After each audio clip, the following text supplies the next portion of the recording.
ঘনত্ব বেড়ে যাবে, সেটা আমরা পার্শিয়ালি নেগেটিভ দ্বারা দেখাই। আর হাইড্রোজেনের যেহেতু এইদিকে ইলেকট্রন জোর, যেটা আমাদের ইলেকট্রন শেয়ারকৃত ইলেকট্রনটা এইদিকে চলে যাবে, তো এইদিকে হচ্ছে কি ইলেকট্রনের ঘনত্বটা কম হবে, সেটার আমরা পার্শিয়ালি পজিটিভ দিয়ে দেখাই। পজিটিভ মিনস হচ্ছে ইলেকট্রনের কি হচ্ছে তোমার ঘাটতি, নেগেটিভ মিনস হচ্ছে ইলেকট্রনের আধিক্য। তো এই যখন আমাদের এই যে পার্শিয়ালি নেগেটিভ এবং পার্শিয়ালি পজিটিভ দুইটা অ্যাটম পাশাপাশি যখন থাকবে, এই একটা পার্শিয়ালি নেগেটিভ পার্শিয়ালি পজিটিভ এই অ্যাটম, এই মলিকুলস, আর একটা মলিকুলস হচ্ছে এই যে H6, এই দুইটা মলিকুল যখন পাশাপাশি থাকবে তখন এই পার্শিয়ালি নেগেটিভ এবং পার্শিয়ালি পজিটিভ এই দুইটা অ্যাটমের ভিতর এক ধরনের অ্যাট্রাকশন ফোর্স কাজ করবে। এই অ্যাট্রাকশন ফোর্সের ফলে যে বন্ডটা গঠন হবে সেই বন্ডটার নামই হচ্ছে হাইড্রোজেন বন্ড।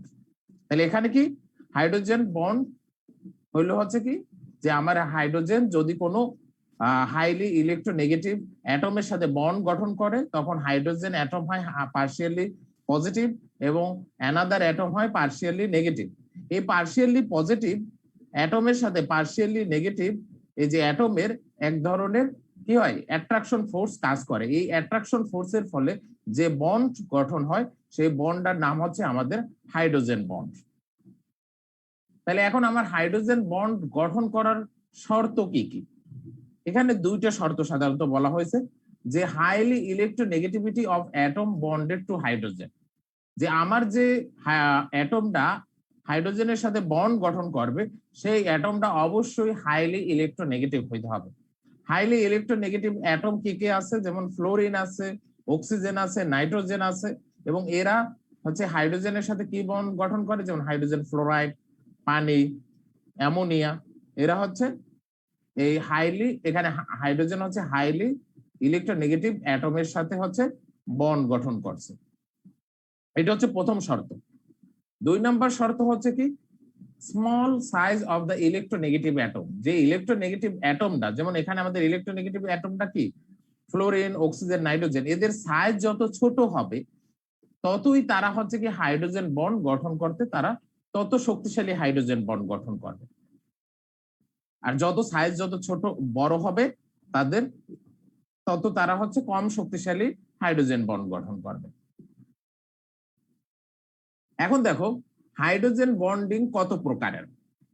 হাইড্রোজেন বন্ডিং হচ্ছে 2 ধরনের। একটা হচ্ছে ইন্টারমলিকুলার হাইড্রোজেন বন্ডিং, বোঝাই যাচ্ছে এখানে ইন্টারমলিকুলার অর্থাৎ দুইটা মলিকুলের ভিতর হাইড্রোজেন বন্ড গঠন হবে। সেটা একই ধরনের কম্পাউন্ড হইতে পারে বা ডিফারেন্ট ধরনের কম্পাউন্ডও হইতে পারে।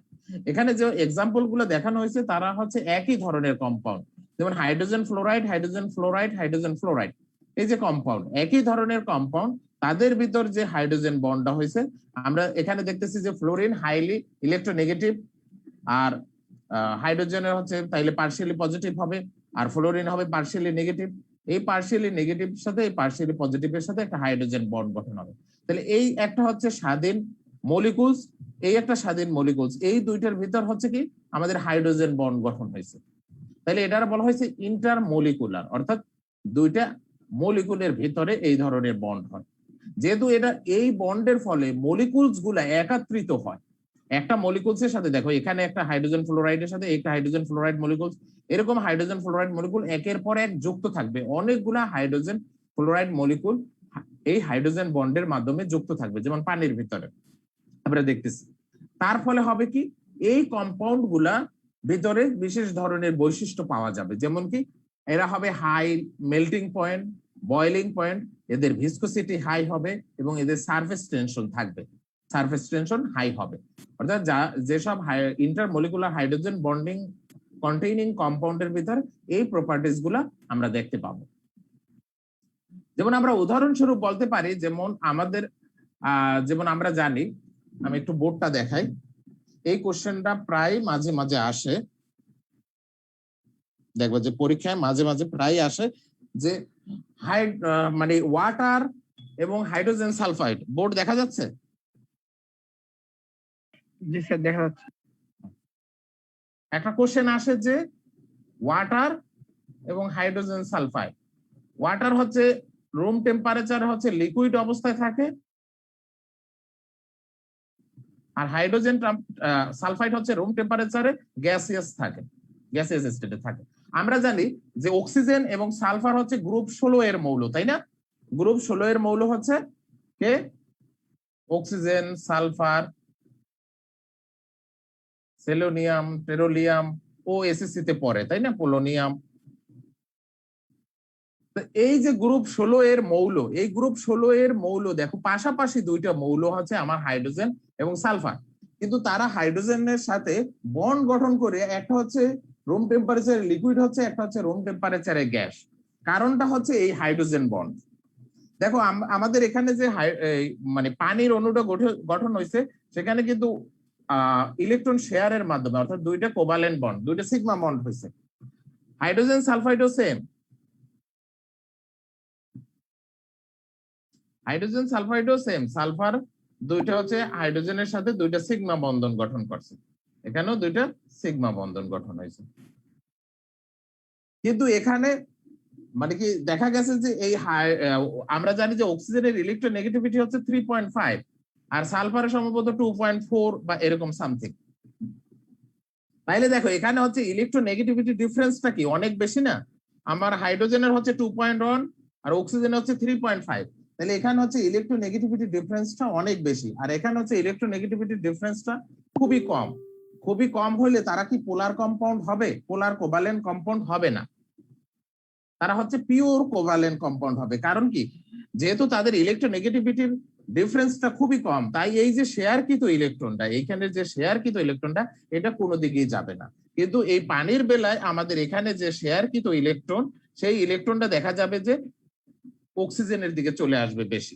তার ফলে অক্সিজেন হবে পার্শিয়ালি নেগেটিভ আর হাইড্রোজেন হবে পার্শিয়ালি পজিটিভ। তাহলে এই যে আমাদের পার্শিয়ালি পজিটিভ, যেহেতু এখানে কোনো পার্শিয়ালি পজিটিভ নেগেটিভ হয়ই না, তাহলে এখানে কোনো হাইড্রোজেন বন্ড হবে না, এখানে কোনো হাইড্রোজেন বন্ড হবে না। তাহলে এই মলিকুলস গুলা কি ফ্রি থাকবে, মলিকুলস গুলা একটা থেকে আরেকটা ফ্রি থাকবে, তার ফলে এরা গ্যাসিয়াস স্টেটে থাকে। আর পানির বেলায় হচ্ছে কি যে এই যে যেহেতু আমাদের পার্শিয়ালি পজিটিভ এবং পার্শিয়ালি নেগেটিভ আমার হইলো পানির অণুতে,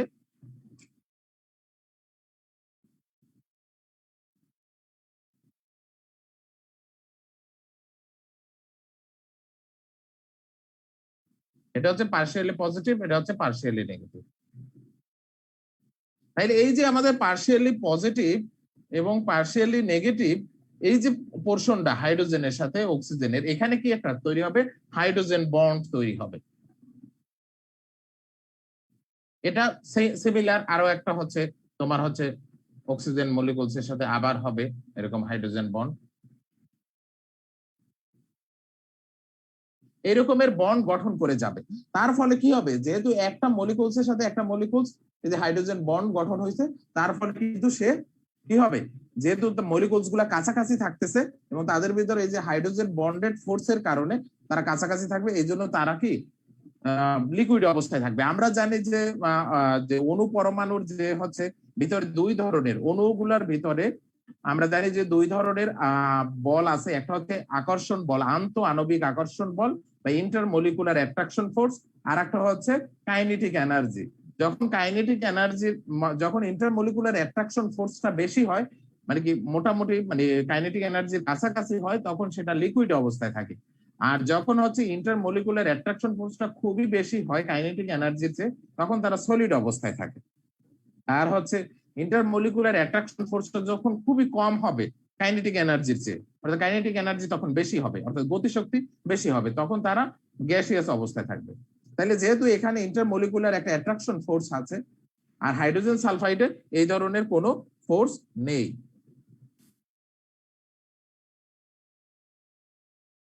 যেহেতু এখানে কোনো পার্শিয়ালি পজিটিভ নেগেটিভ হয়নি, এই ইন্টারমলিকুলার কোনো অ্যাট্রাকশন ফোর্স এখানে নেই, এখানে শুধু ভ্যান ডার ওয়ালস ফোর্সটা আছে।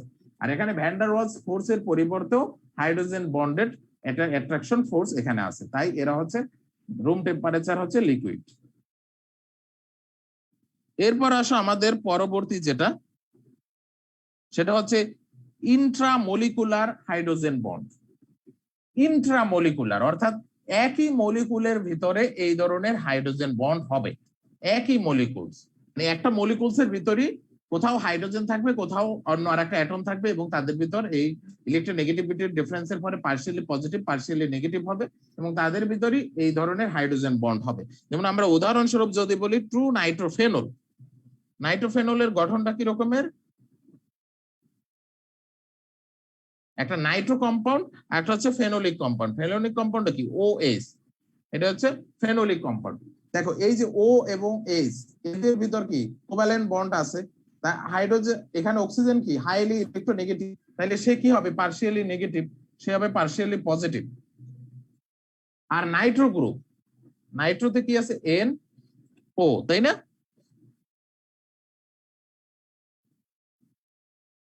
এই অক্সিজেন কি হয় পার্শিয়ালি নেগেটিভ, এটা হয় পার্শিয়ালি পজিটিভ। তার ফলে এই যে দেখো এখানে কি হবে, এদের ভিতর একটা হাইড্রোজেন বন্ড গঠন হবে একই মলিকুলসের ভিতরে, একটা মলিকুলসের ভিতরেই হচ্ছে, এই জন্য এটার নাম হচ্ছে ইন্ট্রা মলিকুলার হাইড্রোজেন বন্ড।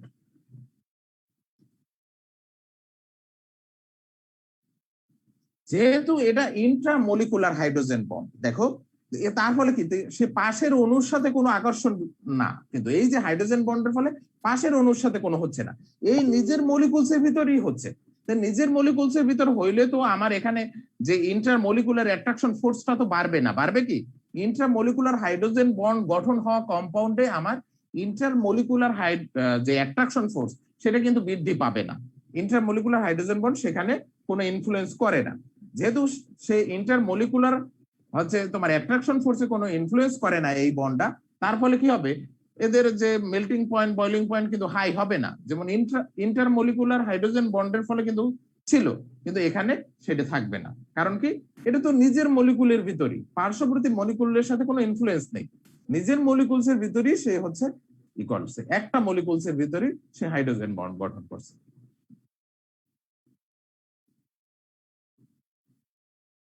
এবার আসো মেটালিক বন্ড। আমরা জানি যে মেটাল গুলো কিন্তু পরস্পর একাত্রে থাকে, যেমন আমাদের কাছে আয়রন বা সোডিয়াম এগুলোকে আমরা একটা টুকরা হিসেবে পাই, তাহলে এরা যে এদের এই যে আয়রন বা হচ্ছে আমার সোডিয়াম, এই অণুগুলা মানে পরমাণুগুলা কিভাবে হচ্ছে একাত্রে থাকে, তাদের ভিতরে কোন ধরনের বন্ধন গঠিত হয়, সেইটা হচ্ছে মেটালিক বন্ড বলে। তো দেখা যাচ্ছে যে আমাদের যেমন উদাহরণস্বরূপ আমরা যদি বলি সোডিয়াম, সোডিয়ামের ইলেকট্রন বিন্যাস হচ্ছে 1s2 2s2 2p6 3s1। তো আমরা দেখতেছি যে এর শেষ কক্ষপথে একটা ইলেকট্রন আছে, তো এই একটা ইলেকট্রন সে ছেড়ে যেতে পারবে, কিন্তু সেই একটা ইলেকট্রন কি পরবর্তী কোনো সোডিয়াম কি গ্রহণ করতে পারবে, পারবে না। কারণ সোডিয়াম শেষ কক্ষপথে একটা ইলেকট্রন আছে, সে একটা ইলেকট্রন গ্রহণ করলে তো আরেকটা সোডিয়াম যদি আমরা পরমাণু ধরি, সে এই একটা ইলেকট্রন গ্রহণ করলে তো তার শেষ কক্ষপথে দুইটা ইলেকট্রন হবে, তার ফলে কি সে এটা গ্রহণ করতে পারবে না, এই জিনিসটা হবে না, এই জিনিসটা হবে না, কারণ সেই ইলেকট্রন গ্রহণ করে তার শেষ কক্ষপথে দুইটা হয়, দুইটা হওয়া আমরা জানি যে অক্টেট যে রুলস, সেই অক্টেট রুলস বলছে যে সর্বশেষ কক্ষপথে স্থিতিশীলতা অর্জনের জন্য তারা অষ্টক পূর্ণ করবে। তাইলে এই ঘটনাটা যখন ঘটে না, তখন এই ইলেকট্রন ছেড়ে দিলে কেউ গ্রহণ করতে পারতেছে না, তার ফলে এখানে আয়নিক বন্ড গঠন করা সম্ভব না। ইলেকট্রন ছেড়ে দেওয়া সম্ভব, কিন্তু এখানে হচ্ছে গ্রহণ করা সম্ভব না, এজন্য এখানে কোনো আয়নিক বন্ড হবে না। আবার সোডিয়ামের দুইটা সোডিয়াম পরমাণুর ভিতরে আমরা দেখতেছি এই যে এর আছে একটা ইলেকট্রন, আর একটা সোডিয়াম পরমাণু যদি আমরা ধরি তারও শেষ কক্ষপথে আছে একটা ইলেকট্রন, তাইলে এদের ভিতর হচ্ছে কোভালেন্ট বন্ড হওয়া সম্ভব না, কারণ তাইলেও এর কক্ষপথে হচ্ছে দুইটা, এর কক্ষপথে থাকবে দুইটা, কিন্তু দুইটা হইলে তো হচ্ছে না, যে অষ্টক পূর্ণ হচ্ছে না, অক্টেট রুলস সে ফলো করতেছে না, তার ফলে তার ভিতর কোভালেন্ট বন্ড গঠন হওয়া সম্ভব না। তাহলে যেহেতু তার ভিতরে আয়নিক বন্ড গঠন হওয়া সম্ভব না, দুইটা সোডিয়াম পরমাণুর ভিতর, দুইটা সোডিয়াম পরমাণুর ভিতর কোভালেন্ট বন্ড গঠন হওয়া সম্ভব না, তাইলে তাদের ভিতর এক ধরনের আলাদা রকমের বন্ড পাওয়া উচিত। কারণ কি, অনেকগুলা সোডিয়াম পরমাণু আমরা দেখি যে একাত্রে থাকে, তাহলে এখানে থাকে কিভাবে, নিশ্চয়ই এখানে এক ধরনের বন্ধন আছে, সেই বন্ধনটার নামই দেওয়া হয়েছে মেটালিক বন্ড। তো এখানে ডেফিনেশনটা দেখো, আমাদের ডেফিনেশনটা কি বলছে,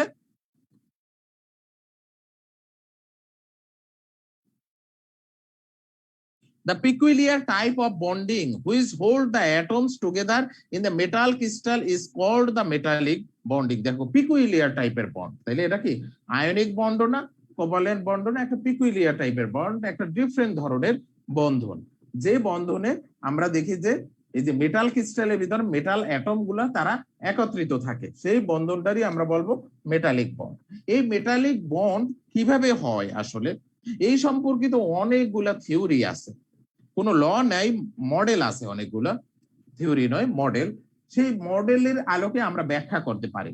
তো অনেকগুলো মডেলের ভিতর সবচেয়ে মানে কি মানে ছোট অবস্থায় যেটা সবচেয়ে গ্রহণযোগ্য মডেল সেটা হচ্ছে ইলেকট্রন সি মডেল, অর্থাৎ কি ইলেকট্রন সমুদ্র যে মডেল, সেই মডেলটা সবচেয়ে বেশি গ্রহণযোগ্য। এছাড়া আরো অনেক মডেল আছে, তো আমরা শুধু ইলেকট্রন সি মডেলটাই দেখবো।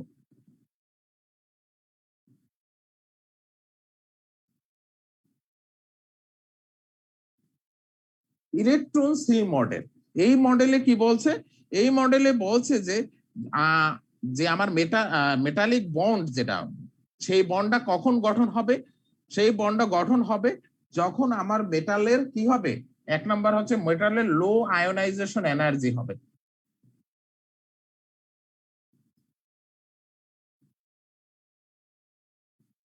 আমার মেটালের যদি লো আয়োনাইজেশন এনার্জি, আমরা জানি আয়োনাইজেশন এনার্জি হচ্ছে যে একটা ইলেকট্রন ছেড়ে সে পজিটিভ আয়নে পরিণত হইতে যতটুকু এনার্জির দরকার হয়, সেই এনার্জিটা যদি কম দরকার হয় তাইলেই সেই মানে মেটাল গুলো হচ্ছে মেটালিক বন্ড গঠন করবে এবং তাদের মেটালিক বন্ডটা তত বেশি ভালো হবে। অর্থাৎ মেটালিক বন্ড যত ভালো হবে, মেটালিক যে আমার বৈশিষ্ট্য আছে সেইগুলো তাদের ভিতর বেশি পাওয়া যাবে। তাহলে লো আয়োনাইজেশন এনার্জি যখন বেশি হবে, মানে লো আয়োনাইজেশন এনার্জি যাদের হবে তারাই হচ্ছে তোমার মেটালিক বন্ড গঠন করবে। 2 নম্বরে হচ্ছে a number of vacant electron orbital in their outermost shell.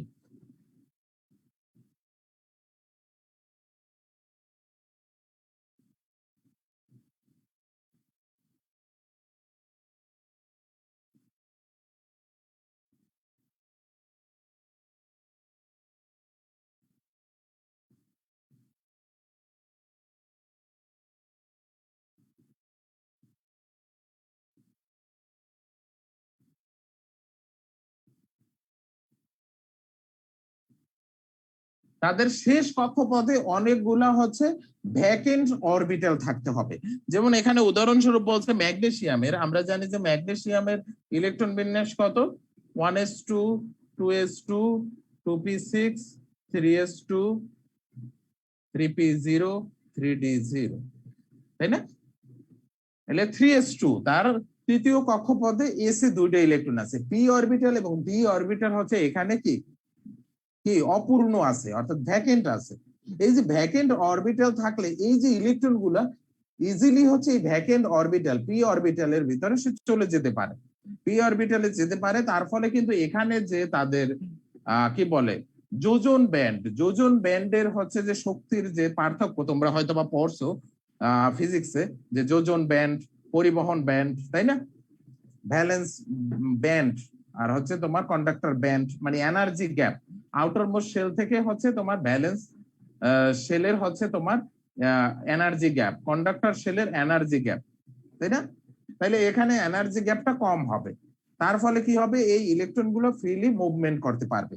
যখন এই ইলেকট্রন গুলা, তাইলে এই সি মডেলে কি বলছে, মানে সামারাইজ করলে আমরা যেটা দাঁড়ায় যে ইলেকট্রন সি মডেল বলছে যে যাদের লো আয়োনাইজেশন এনার্জি হবে তারা ইলেকট্রন ছেড়ে দেবে, যেমন সোডিয়াম লো আয়োনাইজেশন এনার্জি, সে ইলেকট্রন ছেড়ে দেবে।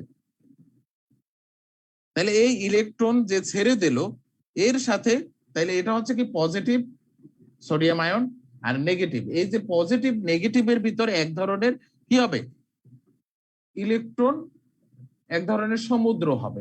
যেহেতু পজিটিভটা হচ্ছে কি মুভমেন্ট করতে পারবে না, আমার নেগেটিভ মানে ইলেকট্রন যেটা, এই ইলেকট্রনটা হচ্ছে মুভমেন্ট করতে পারবে, তাই আমরা এই ইলেকট্রনের যে মুভমেন্টের ফলে তার ফলে ইলেকট্রনের একটা সমুদ্রের মতো এটারে মনে হবে, এজন্য এটার বলছে ইলেকট্রন সি মডেল।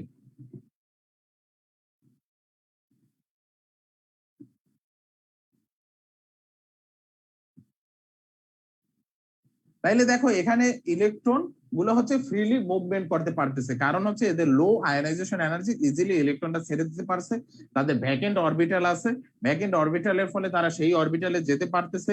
এছাড়া হচ্ছে তারা বাইরেও বের হয়ে যেতে পারতেছে তাদের কি বলে আউটার মোস্ট শেল থেকে।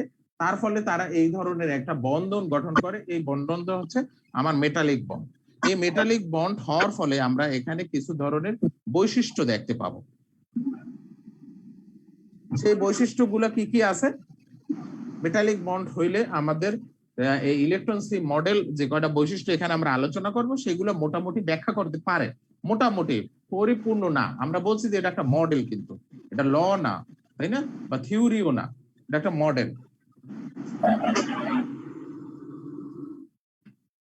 তো এক নাম্বার প্রপার্টিসটা হচ্ছে কি মেটালের প্রপার্টিস। এক নাম্বার প্রপার্টিসটা হচ্ছে লাস্টার বা রিফ্লেক্টিভিটি।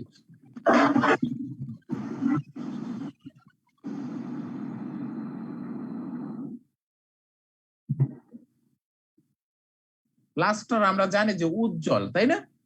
আমরা জানি ধাতু সমূহ হচ্ছে কি উজ্জ্বল। কারণটা কি? কারণটা হচ্ছে আমরা এই যে বললাম যে ভ্যাকেন্ট অরবিটাল থাকে, তাই না? এই যে ভ্যাকেন্ট অরবিটালে ইলেকট্রন আমরা ম্যাগনেসিয়ামের বললাম এই যে 3s2 3p0, তাই না, ম্যাগনেসিয়ামের বেলা। তাহলে এই যে ইলেকট্রন গুলা এরা হচ্ছে পিতে যাইতে পারে এবং সেখান থেকে আবার তারা কিন্তু পূর্ববর্তী স্তরে ফিরে আসতে পারে। এছাড়া হচ্ছে তারা যে ইলেকট্রন গুলা যে বের হয় এবং তারা উচ্চতর শক্তি স্তর থেকে আবার নিম্নতর শক্তি স্তরে ফেরত আসতে পারে। এর ফলে যখনই তারা রেডিয়েশনটা অ্যাবজর্ব করে উচ্চতর কক্ষপথে যায়, আবার উচ্চতর কক্ষপথ থেকে বা উচ্চতর অরবিটাল থেকে নিম্নতর অরবিটালে যখন আসে তখন কি করে? এনার্জি রিলিজ করে। সেই এনার্জি যেটা রিলিজ করে সেই এনার্জিটা যদি আমাদের দৃশ্যমান লাইনের ভিতর হয় তখন আমরা সেই ধরনের একটা সেখানে আলো দেখতে পাবো। দৃশ্যমান আমার সীমার ভিতর হইতে হবে, যেটা হচ্ছে আমাদের যে রিলিজ এনার্জিটা। যখন মেটালটা কি করলো, তোমার রেডিয়েশন অ্যাবজর্ব করে, তোমার ইলেকট্রনটা হায়ার স্টেটে গেল।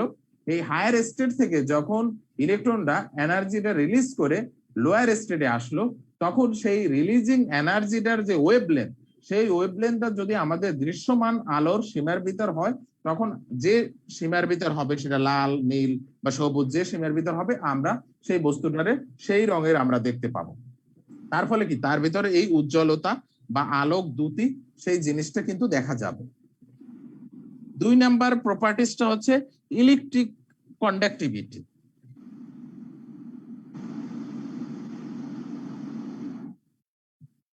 আমরা জানি কোন পদার্থ ইলেকট্রিসিটি কন্ডাক্ট করবে, যেসব পদার্থের হচ্ছে তোমার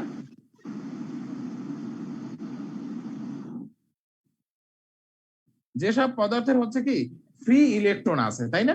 ফ্রি ইলেকট্রন থাকলেই তারা হচ্ছে ইলেকট্রনের মুভমেন্টের জন্য তারা হচ্ছে দায়ী হয়। আর ইলেকট্রিক্যাল কন্ডাক্টিভিটি মিন্স হচ্ছে ইলেকট্রনের মুভমেন্ট। যেহেতু আমরা ইলেকট্রন সি মডেলে দেখলাম যে হচ্ছে এখানে ফ্রি ইলেকট্রন থাকবে অনেকগুলা, সেই ফ্রি ইলেকট্রন গুলো হচ্ছে কি ইলেকট্রন মুভমেন্টে তোমার অংশগ্রহণ করবে। তার ফলে কি হবে? যে মেটাল গুলা ইলেকট্রিসিটি কন্ডাক্ট করবে। দেন আসো হিট কন্ডাক্টিভিটি। সেম ইলেকট্রন হচ্ছে আমার হিট কন্ডাক্টিভিটিতেও কি করবে? এই যে হিট, যখন হিট ট্রান্সফার করবে এক অ্যাটম থেকে পরবর্তী অ্যাটমে ভাইব্রেশনের ফলে ইলেকট্রন থেকে ইলেকট্রনে তোমার হচ্ছে এইভাবে হচ্ছে হিট ট্রান্সফার করে এক প্রান্ত থেকে আরেক প্রান্ত পর্যন্ত হিটটারে কন্ডাক্ট করবে। এরপর আসো ডাক্টিলিটি এন্ড মেলেবিলিটি। অর্থাৎ এই যে ইলেকট্রন গুলো, এই সবগুলোর কারণই হচ্ছে এই যে ফ্রি ইলেকট্রন। ফ্রি ইলেকট্রন গুলো যখনই মুভমেন্ট করতে পারবে তখন কিন্তু আমরা এখানে যে চিত্রটা দেখানো হচ্ছে, দেখো এখানে এই যে এটা কি করা যায়? মেলেবল করা যায়, এটা কিন্তু ভেঙে যাবে না। অর্থাৎ এখানে কিন্তু আমরা হচ্ছে এটারে বাঁকাইতে পারবো। আমরা জানি যে যদি সোডিয়াম ক্লোরাইড যেমন হচ্ছে সেখানে হচ্ছে আয়নাইজেশন এনার্জি, সেই আয়নাইজেশন এনার্জির ফলে সেখানে কিন্তু একটা অ্যাটমের সাথে আর একটা অ্যাটম, আর এখানে কিন্তু মাঝখানে আমার ইলেকট্রন পজিটিভ, মাঝখানে আমার ইলেকট্রন ফ্রি ইলেকট্রন। যদি আমরা ইলেকট্রনের চিত্রটা অনেক বড় করে দেখাচ্ছি কিন্তু ইলেকট্রন তো খুবই ছোট, আমার এই পজিটিভটা কিন্তু অনেক বড়, তাই না? এই ইলেকট্রন গুলো হচ্ছে মুভমেন্ট করতে পারবে। তার ফলে কিন্তু এগুলোরে হচ্ছে আমরা বাঁকাইতে পারবো, এগুলোরে বাঁকানো যাবে। কিন্তু যেমন হচ্ছে আমাদের সোডিয়াম ক্লোরাইডের বেলায় কিন্তু হচ্ছে সেখানে কিন্তু পজিটিভ আয়ন নেগেটিভ আয়ন, তাই না? এইভাবে ছিল আমাদের আয়নিক বন্ডে। তখন কিন্তু আমরা এখানে যদি ফোর্স অ্যাপ্লাই করি তাহলে এখান থেকে এই যে আমাদের যে ইন্টারমলিকুলার অ্যাট্রাকশন ফোর্স সেটা যখন রিমুভ হয়ে যাবে তখন কিন্তু এটা আলাদা হয়ে যাবে, অর্থাৎ সেটা হবে কি তোমার কি ভঙ্গুর। আর এটা কিন্তু ভঙ্গুর না, এটা হচ্ছে কি তোমার বাঁকানো যাবে, এর নমনীয়তা আছে। এই তো এই কয়টাই বৈশিষ্ট্য। এবার আছে ইলেকট্রন ইমিশন, অর্থাৎ ইলেকট্রন ইমিশন করতে পারবে, সেটা তো আমরা প্রথমেই বলছি যে মেটাল গুলার হচ্ছে ইলেকট্রন যেহেতু তোমার লো আয়োনাইজেশন এনার্জি, তাই তারা ইলেকট্রন ইমিশন করতে পারবে। অবশ্যই তারা ইলেকট্রনটা কি উপরের কক্ষপথে যাবে, তোমার যোজন ব্যান্ডে যাবে, পরিবহন ব্যান্ডে যাবে।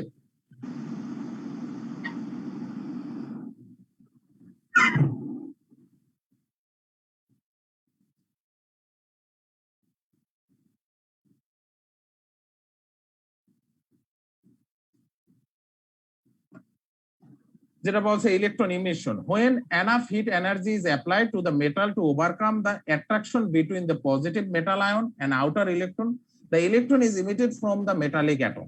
যে যখন আমরা যথেষ্ট পরিমাণ হিট এনার্জি যখন আমরা দেব তখন কিন্তু মেটাল থেকে ইলেকট্রনটা বের হয়ে যাবে। স্যার কিছু দেখা যাচ্ছে না, দেখা যাচ্ছে না, স্লাইড দেখা যাচ্ছে না? জি স্যার দেখা যাচ্ছে। হ্যাঁ, স্লাইড আমরা জানি যে মেটালের উপর যখন কোনো আলো এসে পড়ে, তাই না, আমরা জানি যে একটা নির্দিষ্ট ফ্রিকোয়েন্সির যখন আলো এসে পড়ে তখন সেখান থেকে কিন্তু ইলেকট্রন বের হয়, তাই না? আমরা এটা জানি যে ফটো ইলেকট্রিক ইফেক্ট, যেটা হচ্ছে তোমার আইনস্টাইন যেটা ব্যাখ্যা করে হচ্ছে নোবেল পুরস্কার পেয়েছেন।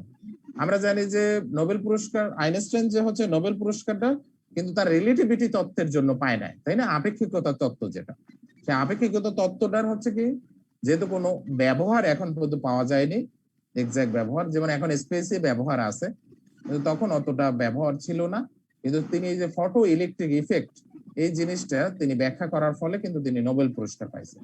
যে আমরা দেখতে পাইছি যে কোনো ধাতব বস্তুর উপর যদি আমরা হচ্ছে করি এনার্জি অর্থাৎ রেডিয়েশন যদি আমরা অ্যাপ্লাই করি, ফোটন এনার্জি যদি অ্যাপ্লাই করি, তাইলে দেখা যায় যে সেখান থেকে দ্রুত ইলেকট্রন বের হয়ে যায়। এই যে দ্রুত ইলেকট্রন বের হয়ে গেল একটা নির্দিষ্ট ফ্রিকোয়েন্সির, বা আমরা নির্দিষ্ট ওয়েভলেন্থ বলতে পারি বা ফ্রিকোয়েন্সিও বলতে পারি, সেই ফ্রিকোয়েন্সির যদি আমরা ফোটন এনার্জি যদি আমরা মানে এনার্জিটা আমরা যদি অ্যাপ্লাই করি তাইলেই হচ্ছে ইলেকট্রন বের হয়।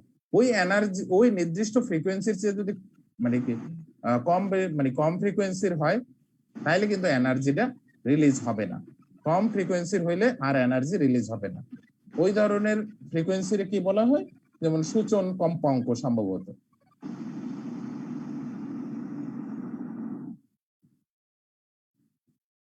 এটা ফিজিক্সের বিষয়, তাই না, এটা হচ্ছে ফিজিক্সের। এখন তোমাদের আর কোনো কোশ্চেন আছে? এই পর্যন্ত মোটামুটি হচ্ছে আমাদের শেষ। তারপর হচ্ছে আমরা একটু ওই যে লুইস স্ট্রাকচারটা এবং হচ্ছে যে হচ্ছে কি বলে তোমার চার্জ ক্যালকুলেশনের যে ফর্মুলা গুলো ওইগুলো একটু দেখাবো পরে অন্য একটা ক্লাসে, অল্প একটু অংশ। ওটা আমরা লুইস স্ট্রাকচার দেখাইছি কিন্তু চার্জ ক্যালকুলেশনটা হচ্ছে আমরা একটু দেখাইনি, সেটা একটু দেখানো বাকি আছে।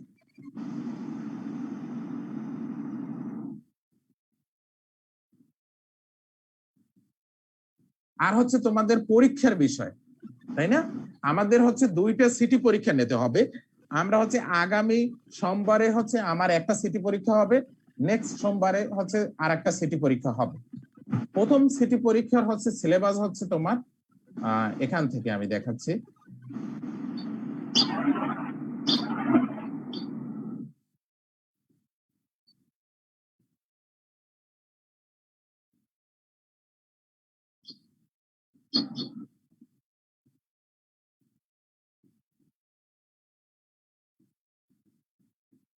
নেক্সট সোমবারে যে সিটি পরীক্ষাটা হবে, দাঁড়াও বের হচ্ছে না,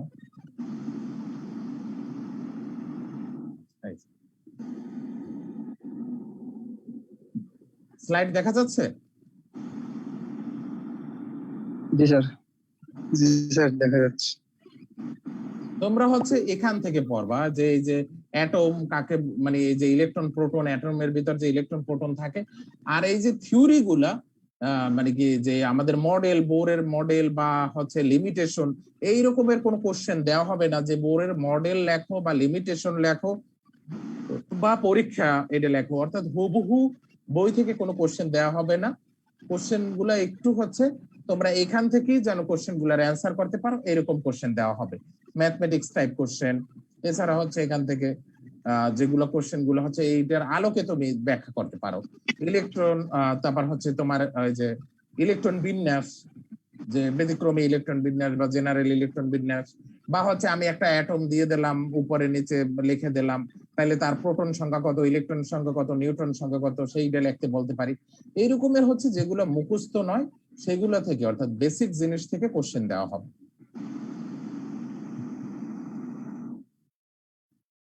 ঠিক আছে, যেমন হচ্ছে বলা যাইতে পারে যে এই যে কি বলে এই যে অরবিটের যে এনার্জি, দেন হচ্ছে তোমার রেডি রেডি কি বলে রেডিয়াস, এই ফর্মুলা দিয়ে হচ্ছে ম্যাথ থাকবে। আমি বলে দিচ্ছি কি কি থাকবে। এই যে হচ্ছে তোমাদের এই যে এখানে দুইটা ফর্মুলা আছে, দেখো যে এনার্জি রিলিজ হলে এই ফর্মুলা সামনেও আছে, এনার্জি রিলিজ কতটুকু হবে, এইচ ভি বা এইচ এফ যেটাই বলি না কেন আমরা, এবং অ্যাঙ্গুলার মোমেন্টাম হচ্ছে nh/2 পাই। এই যে ফর্মুলা দিয়ে কিছু ম্যাথ এগুলো থাকতে পারে। দেন হচ্ছে আমাদের অ্যাটম, যে এই যে অ্যাটমের আমরা একটা সিম্বল দিয়ে হচ্ছে তার উপরে নিচে এইরকম নাম্বার দিয়ে দিলাম, তারপর বললাম যে এটার হচ্ছে কি প্রোটন সংখ্যা কত, ইলেকট্রন সংখ্যা কত, নিউট্রন সংখ্যা কত, এরকমের কোশ্চেন। দেন হচ্ছে রেডিয়াস এবং হচ্ছে এনার্জি সম্পর্কিত ম্যাথ, হাইড্রোজেন ইমিশন সম্পর্কিত ম্যাথ, যে সিরিজের বিভিন্ন সিরিজ সম্পর্কিত ম্যাথ গুলো থাকবে। এবং সেখানে ম্যাথ দিয়ে আমি বলে দিতে পারি যে এই যে এই ইমিশন হইলো, এই ইমিশনের ফলে যে লাইটটা আমার হইলো, সেই লাইটটা আসলে কোন ধরনের লাইট, তাই না? সেটা কি আলট্রাভায়োলেট হইতে পারে, ভিজিবল হইতে পারে। আমরা জানি যে এখানে এই কয় ধরনের লাইটই পাওয়া যায়, আলট্রাভায়োলেট, ভিজিবল, ইনফ্রারেড, আর বাকি সবগুলো ইনফ্রারেড। তো এই আমি বলে দিতে পারি যে এই সিরিজের বা এত কক্ষপথ থেকে এত কক্ষপথে ইলেকট্রন আসলো, তার ফলে যে হচ্ছে আমার ফোটন এনার্জিটা পাইলাম, সেই ফোটন এনার্জিটা আসলে কোন রিজিয়নের ভিতরে পড়বে। দেন হচ্ছে আইসোটোপ, আইসোবার, এগুলো তো হচ্ছে এগুলো দেওয়ার কিছু নাই। দেন হচ্ছে যে কোয়ান্টাম নাম্বার দিয়ে, যেমন আমি বলে দিতে পারি এই অ্যাটমের এত কক্ষপথের এত ইলেকট্রনের এটার ম্যাগনেটিক কোয়ান্টাম নাম্বার কত, বা হচ্ছে 4টা কোয়ান্টাম নাম্বারই বলতে পারি, অথবা যে কোনো 2টা কোয়ান্টাম নাম্বার বের করতে বলতে পারি। সেরকম তোমাদের বের করে সেই কোয়ান্টাম নাম্বারটা বলতে হবে যে এর জন্য আসলে কোয়ান্টাম নাম্বার কি হইতে পারে। বা হচ্ছে এত কক্ষপথে কয়টা ইলেকট্রন থাকতে পারে, তৃতীয় কক্ষপথে বা চতুর্থ কক্ষপথে কয়টা ইলেকট্রন থাকতে পারে, সেগুলো কোয়ান্টাম নাম্বারের অনুযায়ী তোমরা ব্যাখ্যা করো। বা কতটা ইলেকট্রন কি বলে অরবিটাল থাকতে পারে সর্বোচ্চ, কি কি অরবিটাল থাকতে পারে, সেগুলোর হচ্ছে ব্যাখ্যা চাও হইতে পারে। আর শেষে হচ্ছে ইলেকট্রন বিন্যাস। এই টাইপের কোশ্চেন থাকবে। অর্থাৎ কোনো মুখস্থ টাইপের কোশ্চেন দেওয়া হবে না, যেটা হচ্ছে তুমি আর এগুলো পড়ার ফলে যেটা জানবা সেখান থেকেই কোশ্চেন, অর্থাৎ বেসিক কোশ্চেন। ফাইনাল পরীক্ষা থেকে এত কঠিন করে প্রশ্ন করবেন? তো ফাইনাল পরীক্ষা থেকে এত কঠিন করে প্রশ্ন করবেন, তাহলে তো ফেল করবো স্যার। না না, এটা তো কঠিন প্রশ্ন না, একটা সহজ সহজ প্রশ্ন, সোজা সোজা প্রশ্ন, তোমরা পারবা। তোমাদের কাছে হচ্ছে ম্যাথ কিন্তু কিন্তু তোমাদের জন্য সহজ, যারা ইঞ্জিনিয়ারিং পড়ে ইজিলি পারে মুখস্থ করার চেয়ে, তাদের কাছে ম্যাথ করাটা কিন্তু সহজ। এখন ফাইনাল পরীক্ষা আসলে কিভাবে হবে এখনো তো ডিসিশন হয় নাই। যেমন হচ্ছে যদি তোমাদের কি বলে অফলাইনে পরীক্ষা হয়, তাহলে তো হচ্ছে গতানুগতিক কিছু কোশ্চেন দেওয়া যায় বিগত বছরে। কিন্তু যদি অনলাইনের পরীক্ষা হয় তাহলে কিন্তু সেই রকম কোশ্চেন করতে হবে যেটা অনলাইনে এরকম বেসিক কোশ্চেন, যেটা হচ্ছে বই দেখে কেউ না লিখতে পারে, এই দেখে না লিখতে পারে, এরকম কিছু কোশ্চেন যদি ফাইনাল পরীক্ষা অনলাইনে হয় তখন। স্যার আমাদের কি তাহলে ফার্স্ট অধ্যায় পুরোটাই? হ্যাঁ, ফার্স্ট অধ্যায় পুরোটাই, কিন্তু হচ্ছে কোনো মুখস্থ করা কিছু লাগবে না, তোমরা বুঝে বুঝে শুধু পড়ে যাবে। বোঝা অংশ থেকেই বেশিরভাগ ম্যাথ থাকবে, আর বোঝা অংশ থেকেই কোশ্চেন থাকবে। স্যার ফাইনালেও কি অ্যাটমিক মডেল থেকে প্রশ্ন করবেন? হ্যাঁ, ফাইনালও তো থাকবে অবশ্যই, সিটিতেও থাকবে, ফাইনালেও থাকবে কোশ্চেন। স্যার আপনার স্লাইডে কি ম্যাথ গুলো আছে? ম্যাথ কিছু করা আছে, কিছু নাই।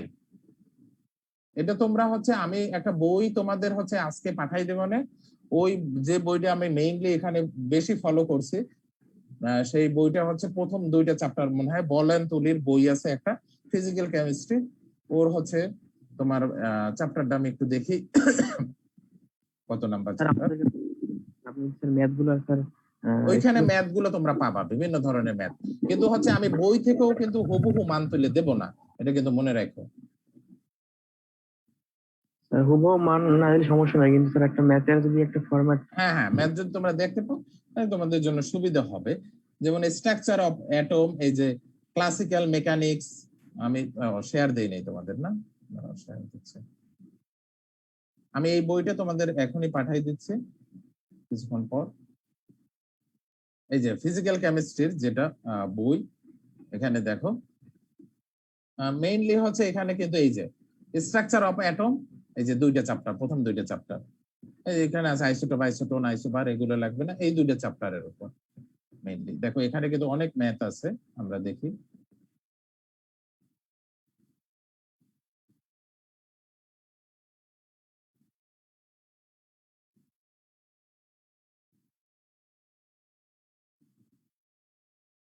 এই যে দেখো ম্যাথ করা আছে এখানে, আমরা যেগুলো এখানে কিন্তু অনেক ম্যাথ আছে, তোমরা সব ম্যাথ করবা না, আমাদের থিওরিতে যে ম্যাথ গুলো আছে সেই ম্যাথ গুলোই শুধুমাত্র তোমরা করবা। এখানে অনেক ম্যাথ আছে, অনেক পড়াশোনা আছে, সেগুলা না, আমাদের মানে কি স্লাইডে যে থিওরি, ওই থিওরির আলোকেই ম্যাথ বেশিরভাগই তো হচ্ছে এনার্জি রেডিয়েশনের উপরে কিন্তু হচ্ছে আমরা ম্যাথ গুলো করাচ্ছি।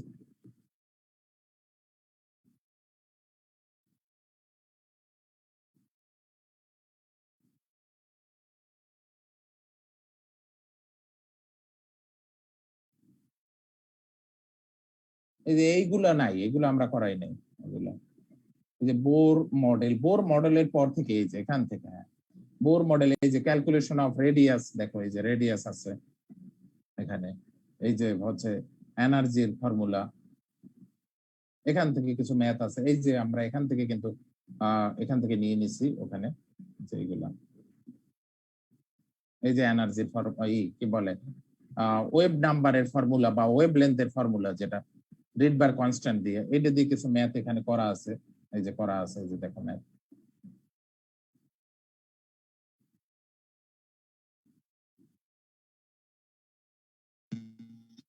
তারপর এখানে কিছু প্র্যাকটিসের জন্য ম্যাথ দেওয়া আছে, সেগুলো থেকে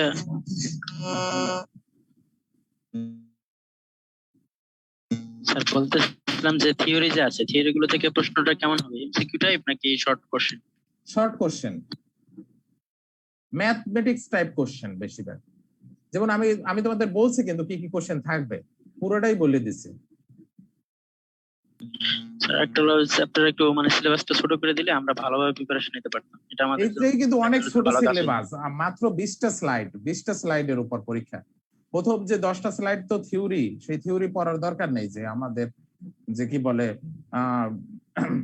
রাদারফোর্ড কি বলছে, বোর কি বলছে, সেই মডেলের সীমাবদ্ধতা কি, সেই রকম হচ্ছে 10টা মানে স্লাইড। তারপর হচ্ছে আমাদের বাকি 20টা স্লাইড থাকে, সেই 20টা স্লাইডের ভিতর থেকে হচ্ছে পরীক্ষা। স্যার মডেল গুলো থেকে কি ফাইনাল পরীক্ষাতে প্রশ্ন হতে পারে? হ্যাঁ, মডেল গুলো থেকে ফাইনাল পরীক্ষার কোশ্চেন থাকতে পারে। অনেক সময় দেখা যায় যে ওই যে অনেকে মডেল পছন্দ করে, দেখা যায় আমি কোশ্চেন দিলেও সেটা মডারেট হয়ে মডেল থেকে এসে কোশ্চেন দিয়ে দিতে পারে মডারেশন করে,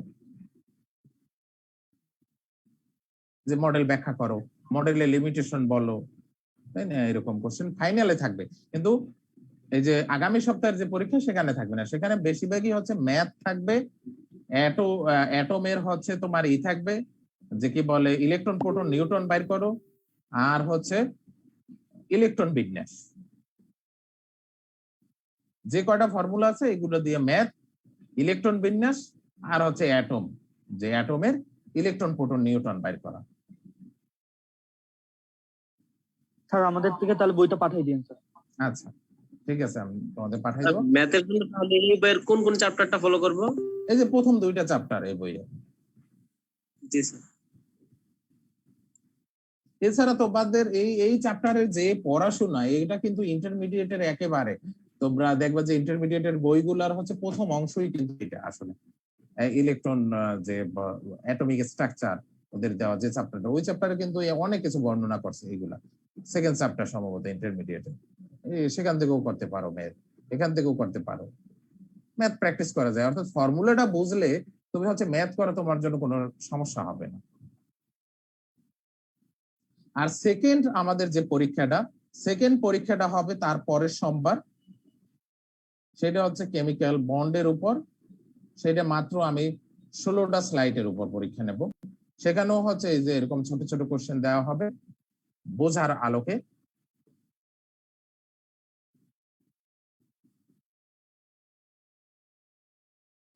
স্যার ওটা নেক্সট সপ্তাহে বলিয়েন স্যার, কারণ একসাথে সব বলতে গেলে আমাদের গুলাই ফেলবো স্যার। আচ্ছা ঠিক আছে, এটা তাহলে পরের সপ্তাহে বলবো। ঠিক আছে, আমরা নেক্সট উইকে হচ্ছে সোমবারে আমরা পরীক্ষা নেব। আমরা কয়টার দিকে পরীক্ষা নেব এটা টাইমটা এখনো ডিসাইড হয় না, আমরা পরে টাইমটা জানাই দেব, ঠিক আছে? কিন্তু সোমবারে পরীক্ষা। স্যার বইয়ের পিডিএফটা পাঠিয়ে দিন। আচ্ছা হ্যাঁ, আমি এখনই পাঠিয়ে দিচ্ছি।